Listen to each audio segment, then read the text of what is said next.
그래서 저는 살아남기라는 표현을 씁니다. 네. 살아남고 경기 침체에 대응하고 또 앞에 다시 올 우리 확장기, 경기 확장기가 반드시 옵니다. 그때는 누구나 이 부의 효과를 누리셔야죠. 그러면요, 네. 박사님, 이걸 좀 터널에 비유하면 예. 터널에 좀 어디 지점 중에 와 있다고 좀 보세요.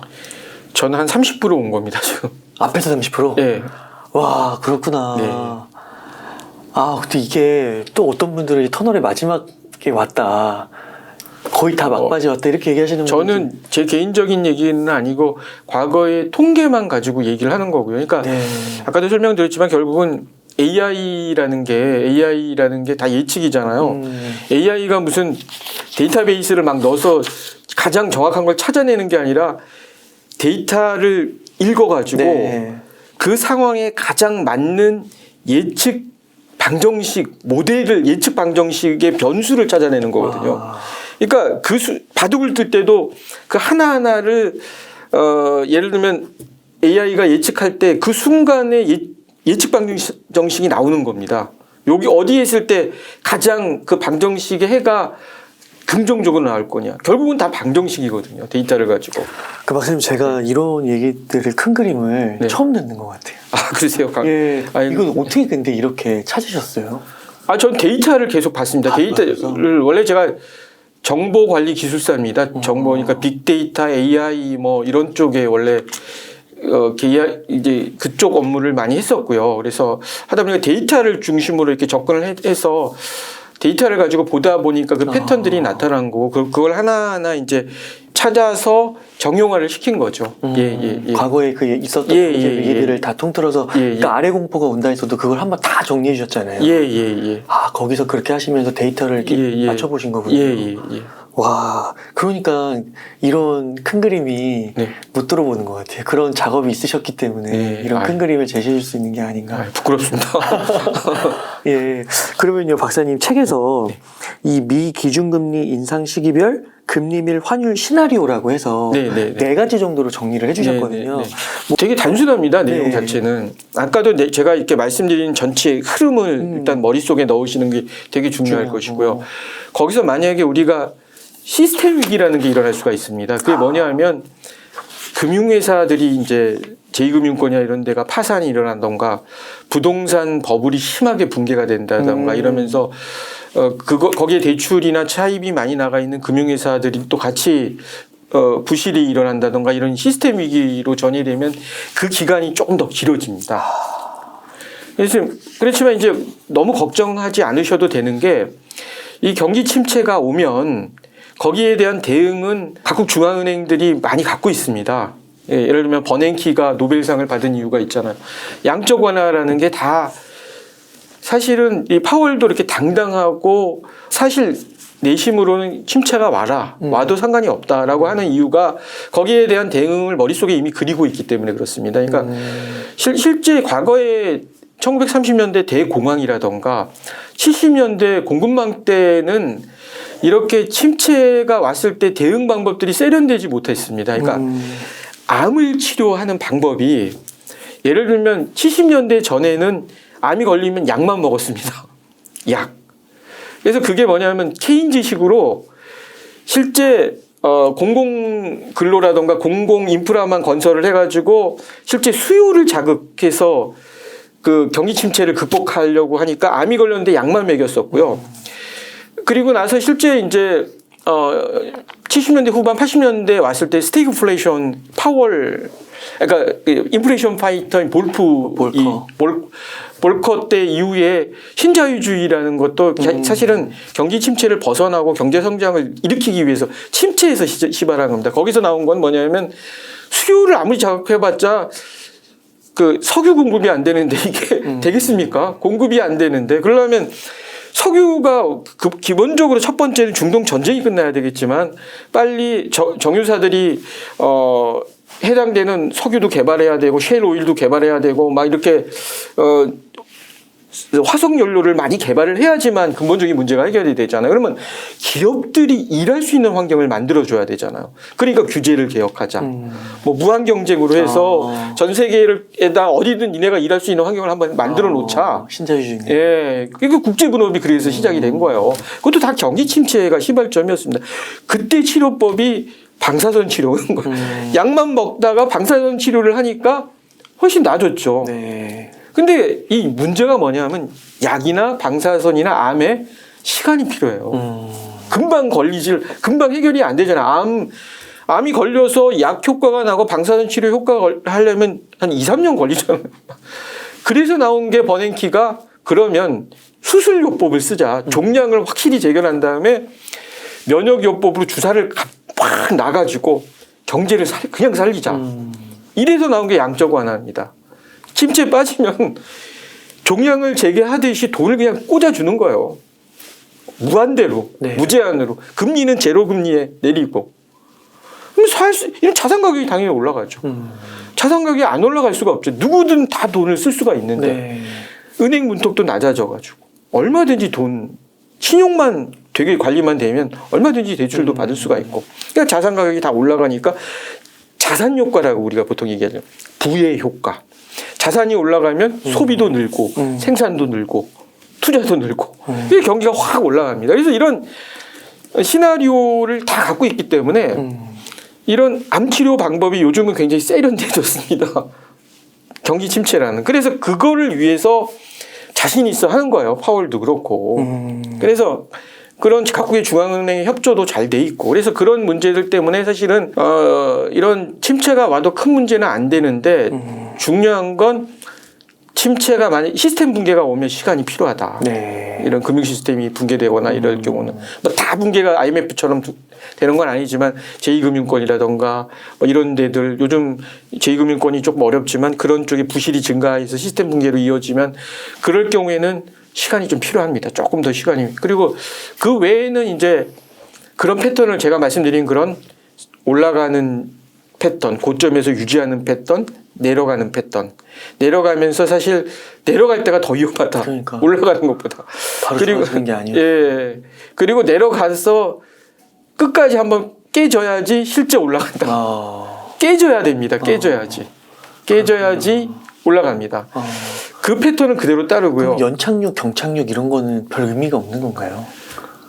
미국이 14번 중에 3번 정도가 연착륙이 있었습니다. 3번 정도가 미국이. 네, 대부분은 경착륙이. 네, 대부분 경착륙이고 3번 정도 연착륙이 있어. 그리고 그렇지만 기본적으로 또 여기서 충격이 경제에 주는 충격, 경기 침체 폭이 금리 인상 수준이랑 굉장히 연결돼 있습니다. 그러니까 지금도 16배 올랐고 우리는 6.5배가 올랐는데 이거를 미 연준도 굉장히 신경 쓰는 게 최근 경제 위기 때의 금리 인상 폭입니다. 그게 글로벌 금융위기 때는 5.25%였고요. 사실 미국보다 우리는 조금 더 신경 쓸 게 전 세계 경제 위기로 전이됐던 90년대 금리 상단을 한번 신경을 써야 됩니다. 그게 6%입니다. 그래서 5.25%를 넘길 경우에는 시스템 붕괴가 올 수도 있다. 2008년도에 준하게 시스템 붕괴가. 그럴 경우에는 조금 더 길어집니다. 네. 네. 환율도 그때 준해서 1,500원대까지도 고점이 2004년 하반기나 2005년 초반기 글로벌 생산이 저점일 때가 킹달러의 고점이거든요. 그렇게 찍을 수가 있다. 그러니까 그걸 예측하는 건 되게 재미있는 게 우리나라 수출을 보시면 됩니다. 우리나라 수출이 글로벌 투자은행의 세계 경기를 예측하는 바로미터로 이용합니다. 수출이. 왜냐하면 우리나라 수출품의 70%가 하이테크 중간재예요. 모든 생산에 필요한 중간재가 우리나라 수출품입니다. 배터리, 반도체, 석유 수출이 우리나라 1위인데 이 석유가 다 우리가 가공을 해서 원재료, 아주 중요한 고품질의 원재료가 수출이 됩니다. 이런 것들이 들어가기 때문에 우리 수출이 가장 하락하는 저점이 결국은 경기 침체의 저점입니다. 글로벌 경기 침체. 생산의 저점이고 그 시기가 외려 킹달러의 고점입니다. 역사적으로 지금까지. 그래서 제가 계속 말씀드리는 거는 이 시나리오는 금리의 상단으로 보셔야 된다. 5.25냐. 네. 그럼 5.25면 2008년 글로벌 금융위기에 준하게 환율이 올라갈 수 있다. 일정 부분 시스템 붕괴도 있을 수 있다. 그렇게. 예. 그리고 6%까지 올라가면 90년대 전 세계에 막 위기가 긴축 발작이 확산되듯이 IMF 경제. 예, 우리나라는 그때까지는 그 정도는 아닙니다. 우리나라는 지금은 펀더멘탈이 나름대로 상당히 단단하거든요. 그래서 아닌데 올라갈 수 그러니까 위기가 확산되면서 전 세계적으로 확산이 될 수 있다. 그럴 때는 환율이 충분히 1,700원, 1,800원까지 올라갈 수 있고, 그래서 관전 포인트는 5.25%를까지 올리느냐, 그 이후에 6%까지 올리느냐, 이게 관전 포인트고요. 그 이후에 5% 미만으로 유지된다면 아까 말씀드린 그런 패턴을 그대로 따를 거다. 그리고 또 하나는 이제 요번에 그 중국에도 뭐 봉쇄 때문에 네, 뭐 여러 가지 시위도 일어나고 난리가 났잖아요.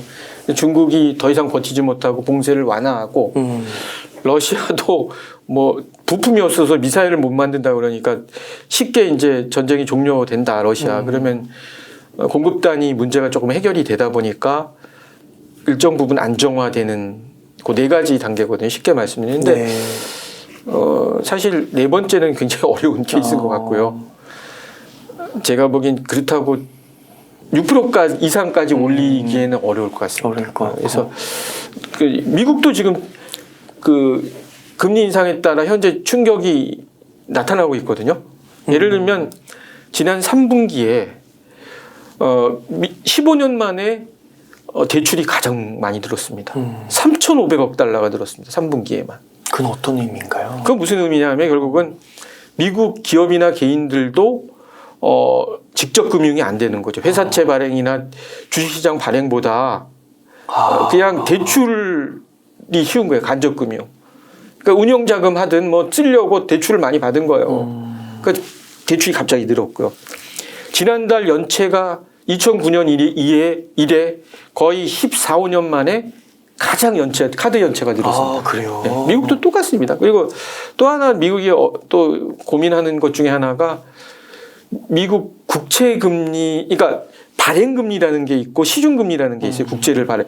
미국은 국채 발행을 1년에 1조 달러 정도는 기본적으로 해야 됩니다. 왜냐하면 적자기 때문에. 1조 달러 재정 적자가 나서 물론 이제 그 적자를 보존하는 것도 있지만 전 세계 달러를 공급하는 측면도 있습니다. 그래서 그 1조 달러를 발행해야 되는데 시중금리보다 발행금리가 더 올라가는 거예요. 원래 발행금리가 더 낮아야 되잖아요.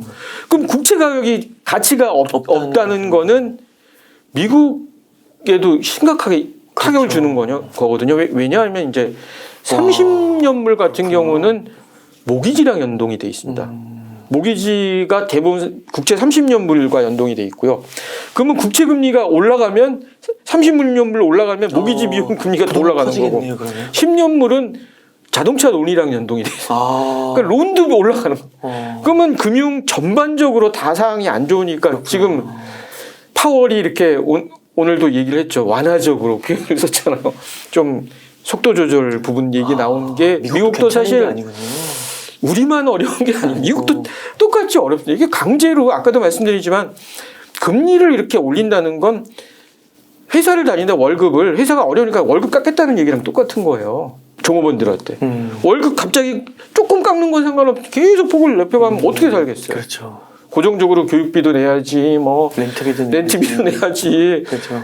애들 뭐 외식도 못 하는 거예요. 이게 똑같은 상황이에요. 지금 상황이. 그러니 뭐 어려울 수밖에 없어요. 미국은 안 어렵겠어요. 어렵죠. 그렇구나. 근데 지금 더 재미있는 거는 그나마 미국을 조금 우리는 차이를 더 가면서 쫓아내도 가는 나라는 그나마 덜 위험한 거예요. 지금 경제가 덜 안 좋고. 중국 보세요. 중국이나 일본은 못 돌리잖아요. 올리질 못하는 게 경제가 너무 어려우니까. 그렇죠. 예를 들면 뭐 기업 대출이 세계 1위니까 중국은 금리 쫓아 올렸다가 기업 가뜩이나 이익이 안 내는데 기업 아작이 나잖아요. 뭐 일본은 더 심하고요. 국가부채 채권 금리가 뭐 이거 쫓아서 올렸다가 2%만 올리면 7조 엔이 됩니다. 7조 엔 1년에. 그게 막 정부 그 자료에서 네. 엄청난 퍼센트를 차지하는 거죠. 100조 엔이에요. 1년 예산에. 아, 2%만 올리면 7조 엔이 올라가는 거예요. 그거 어떻게 버티겠어요? 그러니까요. 그러니까 못 올리는 거예요. 아, 유럽은 왜 저러겠어요? 유럽도 올렸다가는 지금 똑같은 상황이에요. 그러니까 전 세계가 다 어려운 상황입니다. 그래서 지금은 그나마 미국이 했는데 미국도 서서히 이제 자신이 없어지고 근데 그렇다고 파월이 노하우가 있어요. 미국 연준도 물가와 경기 침체의 싸움이었습니다. 지금까지 역사적으로. 기축통화국이니까 저렇게 잘 행복하게만 사는 게 아니더라고요. 미국도 나름대로 미국 경제가 물가와 경기 침체와의 지금까지 싸움이에요. 계속 예. 그걸 실질적으로 그러니까 우리가 얘기 들어봤잖아요. 2차 세계대전 이후에 브렌트 우드 체제, 브렌트 우드에서 금태환을 중심으로 해 영국한테 멋있게 이제 기축통화의 자리를 갖고 와서 시작을 했지만 그 매 순간순간마다 금리가 올랐고, 그러니까 물가가 올랐고 또 금리를 올려서 또 경기 침체에 빠지고 다시 살리고 이런 게 계속 반복이 됐습니다. 그래서 사실은 금리가 올려야 되는 인플레이션 원인들이 각 시기마다 약간씩 다 틀렸죠. 뭐 중동 정쟁, 지금은 유동성, 지금은 유동성과 석유 문제가 같이 결합이 돼 있고 이게 참 그렇습니다. 그래서 역사적으로 보면 굉장히 아이러니한 것들이 많습니다. 그 박사님 이게 앞으로 조금 힘든 시기가 경기 침체를 이제 예상할 수 있고 더 깊은 예상 침체를 그리고 이제 터널은 더 깊은 곳으로 가는 거니까 그런 두려움은 있지만 오늘 내용이 너무 흥미로운 것 같습니다. 아유 감사합니다. 예, 그리고 너무 유익한 것 같고 아 이거 진짜 뭔가 굉장한 거를 배운 것 같은 느낌이 부끄럽습니다.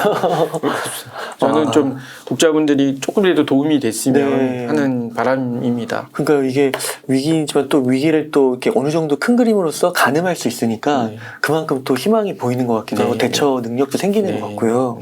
그러면은 아까 좀 말씀해 주신 게 서두에서는 한 2024년 상반기 정도까지를 얘기해 주셨는데 만약에 이게 시스템 위기 쪽으로 가면 그게 좀 더 늘어질 조금 늘어날 수 있습니다.